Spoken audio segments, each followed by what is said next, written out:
जय जय रघुवीर समर्थ। युक्ति नाही बुद्धि नाही विद्या नाही विवंचिता, नेणता भक्त मी तुझा बुद्धी दे रघुनायका। मन हे आवरे नाकी वासना आवडे सदा, कल्पना धावते सैरा बुद्धी दे रघुनायका। अन्न नाही वस्त्र नाही सौख्य नाही जनामध्ये, आश्रयो पाहता नाही बुद्धी दे रघुनायका। बोलता चालता येना कार्यभार कळेचिना, बहुत पीडिलो लोकी बुद्धी दे रघुनायका। तुझा मी तोडपा झालो कष्टलो बहुतापरी, सौख्य ते पाहता नाही बुद्धी दे रघुनायका।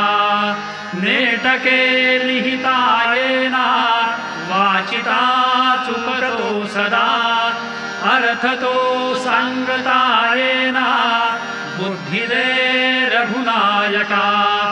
प्रसंग वेळ तरकेना सुचेना दीर्घ सूचना, मैत्रिकी राखता येना बुद्धी दे रघुनायका।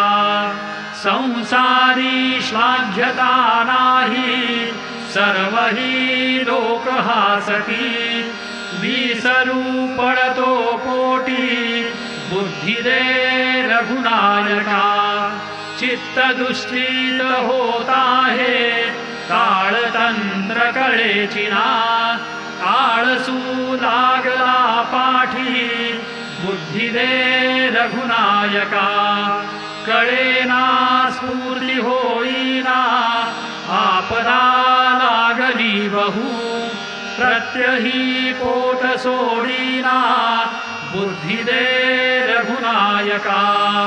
संसार नेटका नाही उद्वेग वाटतो जीवी, परमार्थ आकडे नाकी बुद्धी दे रघुनायका। देईना पुरविना कोणी उगेची जनहासती, लौकिक राखिता येना बुद्धी दे रघुनायका। पिशुणे वाटती सर्वे कोणीही मजला नसे, समर्था तू दया सिंधू बुद्धी दे रघुनायका। उदास वाटते जीवी आता जावे कुणीकडे, तू भक्त वत्सला रामा बुद्धी दे रघुनायका। काया वाचा मनोभावे तुझा मी म्हणवी तसे, हे लाज तुझला माझी बुद्धी दे रघुनायका। सोडविला देवकोटी भूभार फेडिला बळे, भक्तांसी आश्रयो मोठा बुद्धी दे रघुनायका। भक्त उदंड तुम्हाला आम्हाला कोण पुसते, ब्रीद हे राखणे आधी बुद्धी दे रघुनायका। उदंड ऐकिली कीर्ती पतित पावना प्रभो, मी एक रंग निरबुद्धी बुद्धी दे रघुनायका।